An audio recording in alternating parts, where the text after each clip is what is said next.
Well, hello and good morning, and welcome to Sunday Morning Coffee with Dr. Childress.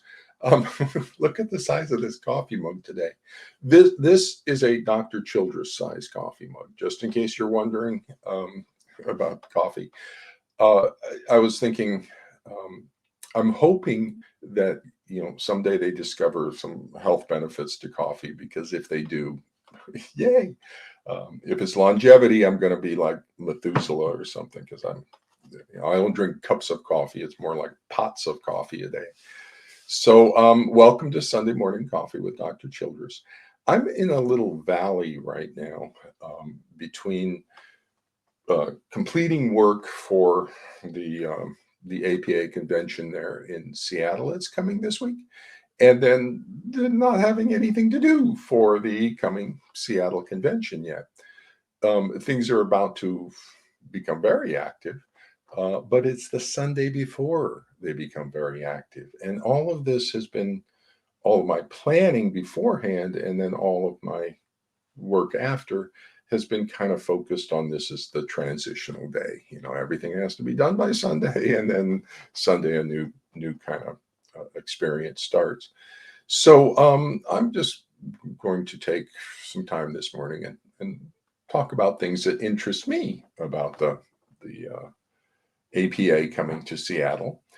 This is kind of an interesting video too, because it's time limited. The next Sunday, my talk will be over, and so this APA in Seattle by next Sunday, it's going to be a done deal.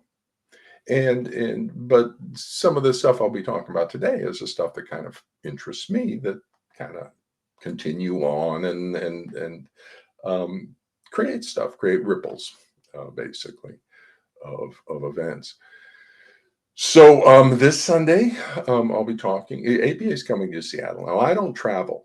Okay, I'm done traveling. I've seen everything. I've seen all the world I want to see. I'm perfectly fine exactly where I am, and I don't want to. There's a variety of reasons I don't want to leave. So this is my last convention conference thing, and I can think back way back to when I was starting out in my career, and you going around to doing the talks at the conventions, and even more recently I've been doing the things as I was getting established in the family courts. But this is kind of the last one, so this will be interesting for me to kind of go, and I get to walk to it. Oh my goodness! I just take the ferries across and walk over up to the convention, so that's going to be interesting. I can walk everywhere, which is really weird. Which just seems to be the term of the zeitgeist, but it is really weird for me. I can walk to a baseball game. I can walk to the APA convention. I walk to my doctor's offices, like I walk everywhere. So for a Southern California boy, born and raised in automobiles, yeah, it's just really weird. So I'll be walking over to the APA on Saturday, a couple of days actually, but Saturday is when I give my talk. So I'll be waking up bright and early and catching the ferries over to the real world, and then doing a talk at 9 o'clock. That's going to be interesting. I've seen my slides; they're interesting. I'm trying not to be too disturbing, but I can't help but be somewhat disturbing because the information is interesting.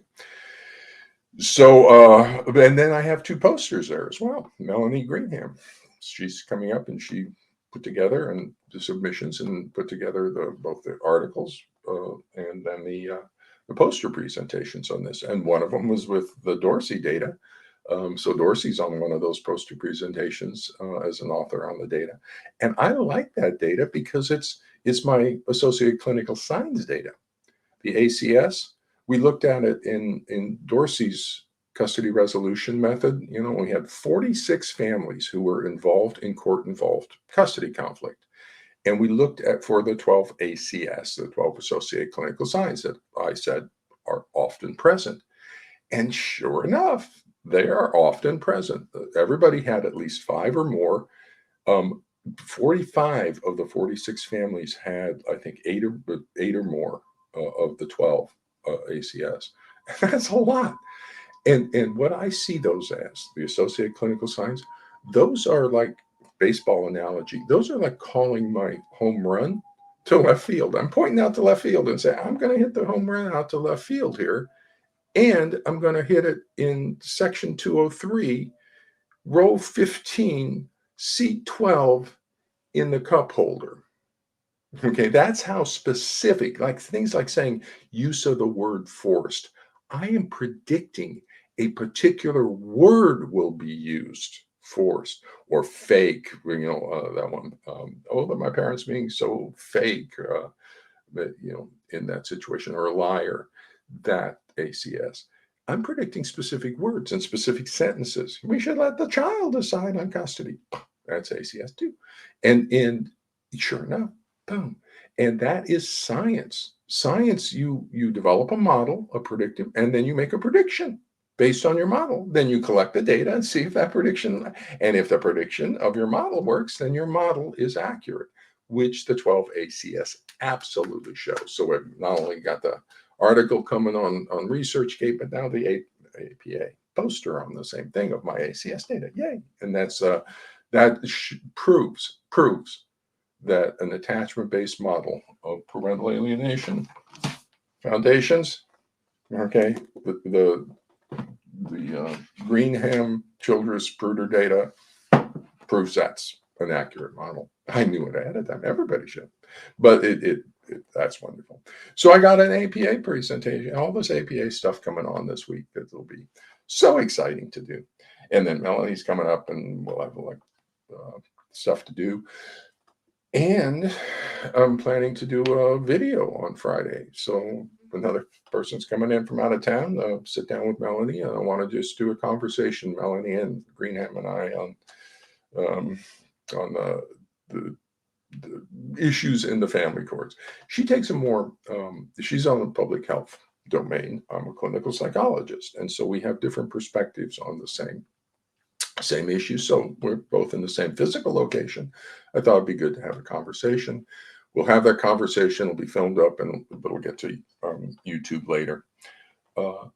And that's on Friday. And so Friday's a busy day.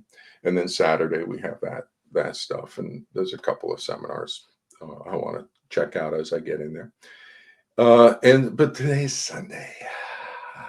So today I've just finished all my handouts and everything. They're all posted, and I'm starting up. And so now I got a big cup of coffee and kind of organize my day. But I wanted to talk with you today about an interesting aspect of what's going to happen at the APA. Interesting for me as a psychologist. Because there's both the issues that are of direct relevance to the families in the courts. How do we solve the custody but there's also a larger issue about what's happening within the profession of psychology relative to the family courts. We're in a paradigm shift. Forensic custody evaluations have been the dominant paradigm, complete failure. We need to return to clinical psychology, and that's the paradigm shift that's taking place. And so it's very interesting to watch that kind of happen. So that's what I'm going to be talking about today, is a little bit of the paradigm shift that's going to be clicking into place this coming week. So starting with, I'm going to be telling them, this is your differential diagnosis. So pull this slide from the talk. This is the differential diagnosis. And this is like going forward, this is the differential diagnosis. We got the, allied parent who's saying that the targeted parent is abusive, and it could be physical abuse, sexual abuse, neglect abuse, or psychological abuse. Well, let's assess that and decide if that's true. On the flip side, we have the targeted parent who's saying it's the allied parent who's abusive. And they're saying it's a persecutory delusion shared. It's a false factitious attachment pathology, which is child psychological abuse, and then the spousal partner abuse, psychological abuse of the targeted parent using the child as a weapon. So we have two litigants, each making counter allegations of a differential diagnosis. And that's clinical psychology. Now, the issue is these forensic psychologists don't diagnose anything. Okay. That's a serious, serious problem. Okay. But when I say, hey, you're not diagnosing things, they say, we don't diagnose pathology. We do something different. Well, as I'm sitting here as a clinical psychology, that's going to result in your loss of license. If you don't diagnose child abuse, that's a failure in duty to protect. Well, we would diagnose child abuse. Well, guess what? Are you diagnosing the delusional thought disorder? Are you diagnosing the factitious disorder? Are you diagnose? How many times have you diagnosed that in your career? Zero. And that's the only possible. It's going to be child abuse one way or the other. Oh, do I have to educate you about the pathology? If I have to educate you about the pathology, that means you're not competent to begin with. That's an ethical violation. I don't know what they're going to do about it, but that is the differential diagnosis. I'm sorry. And that's like reality. And it becomes really, really important because the contingent visitation schedule that I'll be talking about is about treating a factitious disorder imposed on another. Okay. It's not about treating all the actual child abuse. It's about treating the false attachment pathology. So if it's a factitious disorder, a false attachment pathology being imposed on the child for secondary gain to the allied parent, and they're doing it by creating this shared persecutory delusion in the child, that's child psychological abuse. If that's the diagnosis, then the contingent visitation schedule is the treatment for that. It will resolve that diagnosis. However, yeah, there it is. However, if it is actual child abuse, then that is not the treatment for that.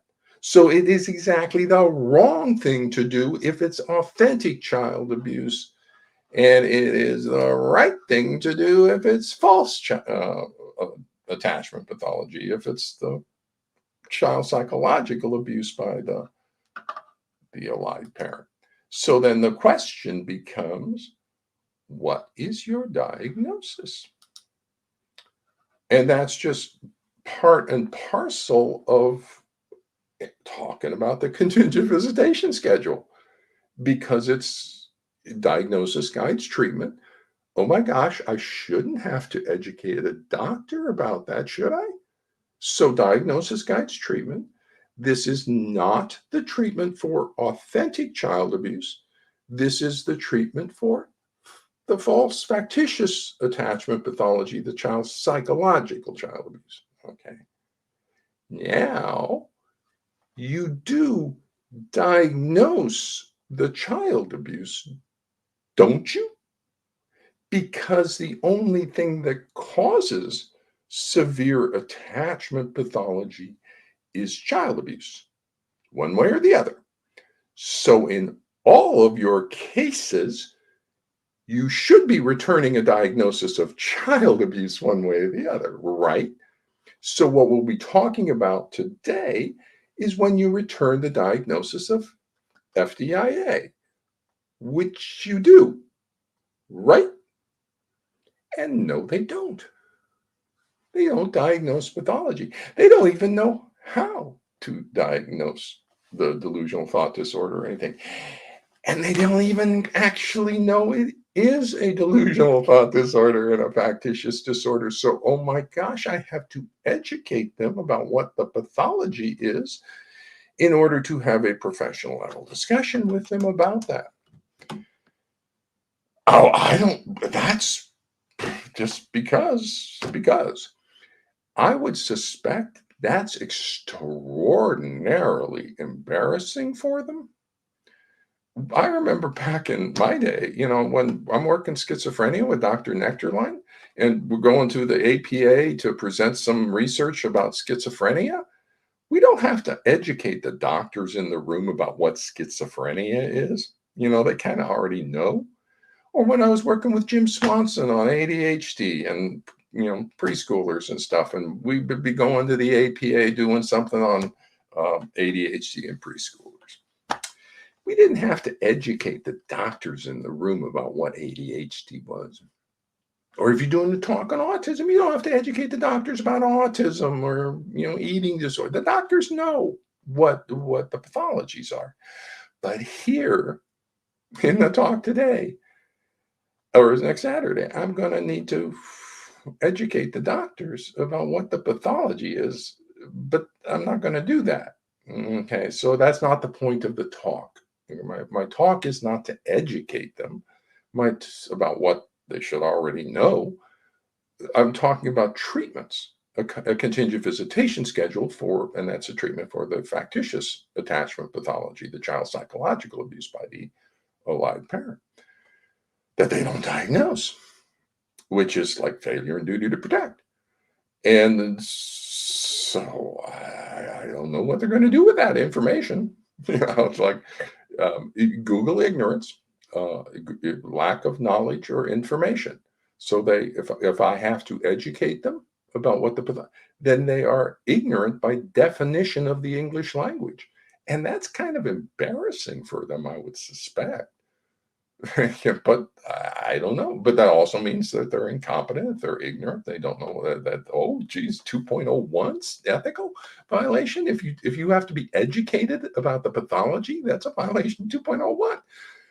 And I don't have to say a word on any of that because it's just part of we're talking. If this is a factitious disorder, do this. If it's not, don't do that. Then what's your diagnosis? Yikes, cowabunga. So now here's the issue.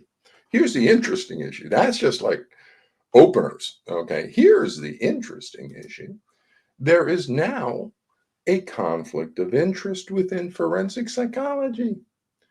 Because if the forensic psychologists now begin to become competent and learn the pathology and begin to diagnose the shared persecutory delusion and FDIA, if they start to do that now, then they admit they misdiagnosed the pathology this entire time. And they also admit that they were not competent and were unethical this entire time. And they also admit that their forensic custody evaluations have been a complete failure and need to end, which means their careers are over because that's the only thing they do. And they admit that they were participants in the child abuse and spousal abuse and failed in their duty to protect obligations because they didn't diagnose the child abuse this entire time. So if they switch now and start making the diagnosis of child abuse, which it is, and a shared delusion and factition, if they actually start practicing at a professional level now, they admit they weren't before. Yikes. I don't know what they're going to do with that, but that's kind of the reality they're sitting in.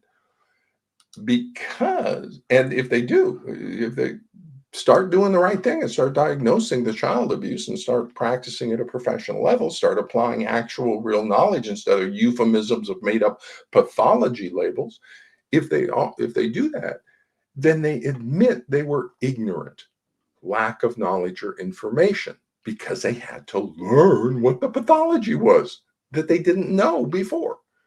And they admit that they were unethical before, a violation of 2.01 and 2.04, because they didn't know the knowledge they needed to know for competence.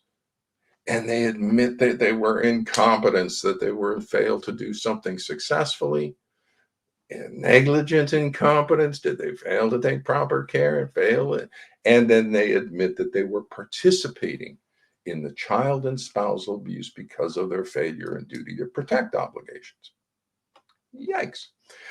Now, what's interesting for me here as a clinical psychologist is that as a clinical psychologist, I know what the pathology is, and the forensic psychologists and the Gardner PAS experts, those two groups of people are symptoms of the pathology. Okay. They're not actually doing what they think they're doing. There are symptoms of the pathology, and the entire field of forensic psychology was created by the pathology. Wow. A pathology created an entire field of psychology. That'll be my next APA presentation. When you come back to Seattle and like I'll be like 80 years old or something, but when you get back to Seattle, that'll be my next one. How the pathology created an entire subdiscipline of psychology to hide itself. Oh my gosh, that's incredibly manipulative. Yeah. Machiavellian levels of manipulation. This pathology is off the charts. However, what we're looking at now, though, is if they admit that they misdiagnosed the pathology, they're going to be in a lot of trouble. Or their alternative choice is that they can continue to not diagnose a shared persecutory delusion in FDIA, and they can continue to not diagnose a child abuse and spousal abuse, and they can continue to try to hold on to their careers conducting pointless and worthless forensic custody evaluations that solve nothing. And so what we have currently, this is very interesting.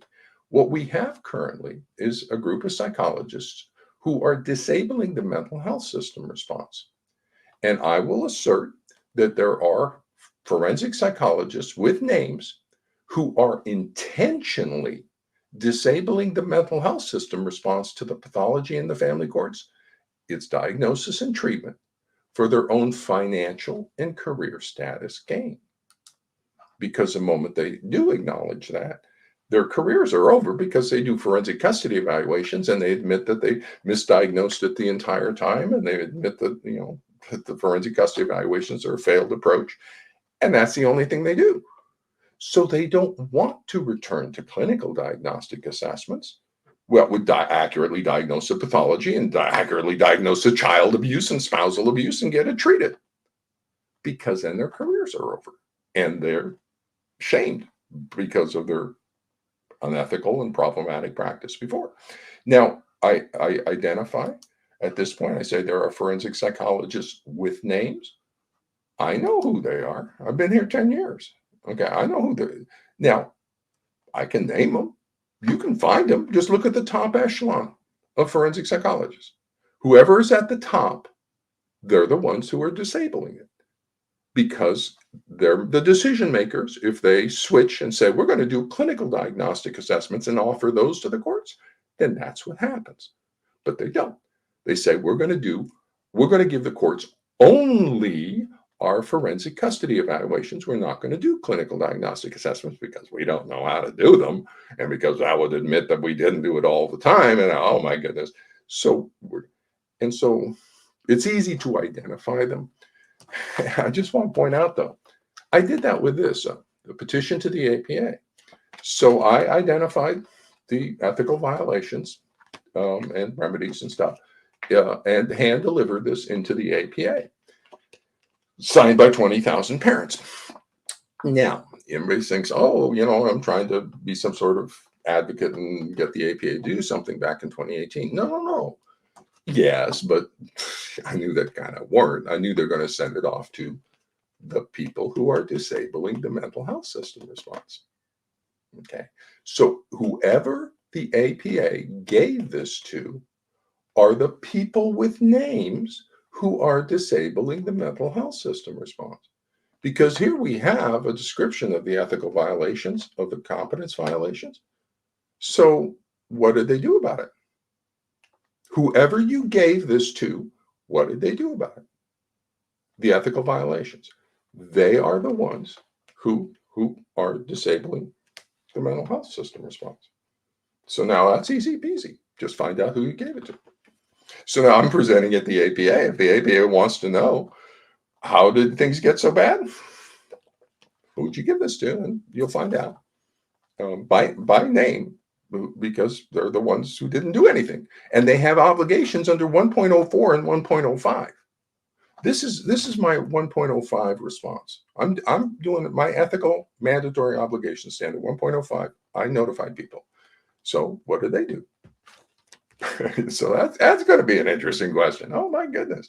And I just don't. I'm just talking about the contingent visitation schedule. If you want to fix it, we can fix it. And then just looking with the New York Blue Ribbon, an independent review of forensic custody evaluations. By an 11-9 margin, a majority of commission members favor elimination of forensic custody evaluations entirely, arguing that these reports are biased and harmful to children and lack scientific and legal value, and at worst can be dangerous, particularly in situations of domestic violence and child abuse. It's not saying that that's an independent review of forensic custody evaluations lack scientific and legal value, harmful to children, dangerous. Oh my goodness. And that's what they're doing, and that's what they've been doing for 40 years. These members reached the conclusion that the practice is beyond reform and that no amount of training for the courts, forensic evaluators, or other court personnel will successfully fix the bias, inequity, and conflict of interest issues that exist within the system. So right now we're sitting directly in the conflict of interest issues. Okay. So we need to switch from a failed paradigm of forensic custody evaluations to back to healthcare, back to diagnosis and treatment, and get grounded again in the application of established knowledge. And there are people in the upper echelons of psychology, professional psychology, the APA, the AFCC, the professional psychology people who are disabling that, who do not want a diagnosis and treatment to fix the problem because they're got their financial investments and their career on forensic custody evaluations that solve nothing. And I urge everybody, listen to the discussion of the New York Blue Ribbon Commission findings regarding forensic custody evaluations. They're extraordinarily problematic, and I review them. I agree with the summary. Here's what needs to happen. Diagnostic assessment with consultation. This is a clinical solution to clinical psychology solution, a healthcare solution to the pathology in the family courts. You have two litigants down there at the bottom. You have two litigants. Each is making allegations of child abuse by the other, potentially also spousal abuse allegations. But you got at least the child abuse allegations. One by the symptoms, maybe with verbal allegations, other just saying it's a false pathology, factitious disorder, and delusional, persecutory delusion. So we got two cross allegations. Now, we're going to need a clinical diagnostic assessment of which parent is abusing the child.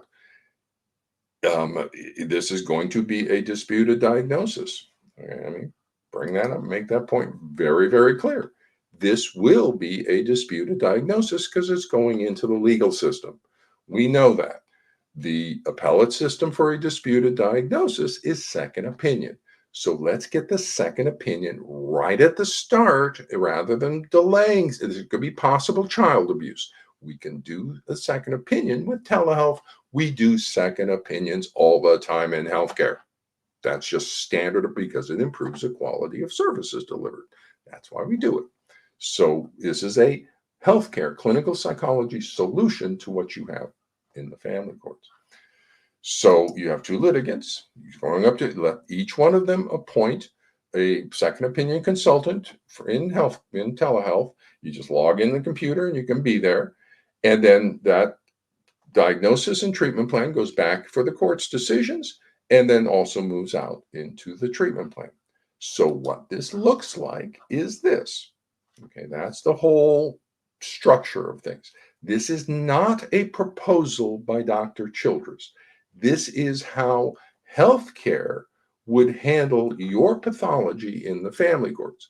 You don't have this because you have a forensic psychology solution. They do something different. You should ask Saul and Simon or Deutsch or anybody you want in forensic psychology. Ask Saini to come up with his approach from a forensic psychology model of how the solution gets done. This is a healthcare solution. So going back all the way to like all the doctors in history, back to the Greek doctors and people, Hippocrates or whoever, the all of healthcare is based on diagnosis and treatment since time immemorial, and it's been pretty successful. So we have the court issue. We got two litigants. It moves into the diagnostic assessment with the two consultants.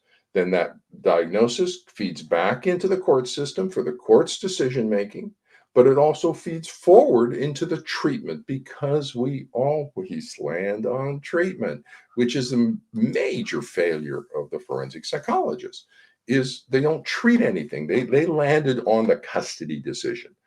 That's not where the landing point is. It's on the treatment. And for the treatment, we need the diagnosis. So even if you don't diagnose a pathology at your custody evaluation, we're still going to need a diagnosis for the treatment plan. You landed at the wrong point. We need a treatment plan, which is clinical psychology, which means that we need the diagnosis. So we need to get back grounded. Forensic psychology is a failed experiment in service delivery. They experimented on parents and children and the courts, and they were allowed to do that. And they only gave them one choice, their experimental method or for service delivery and for evaluation. And it was a complete and total failure.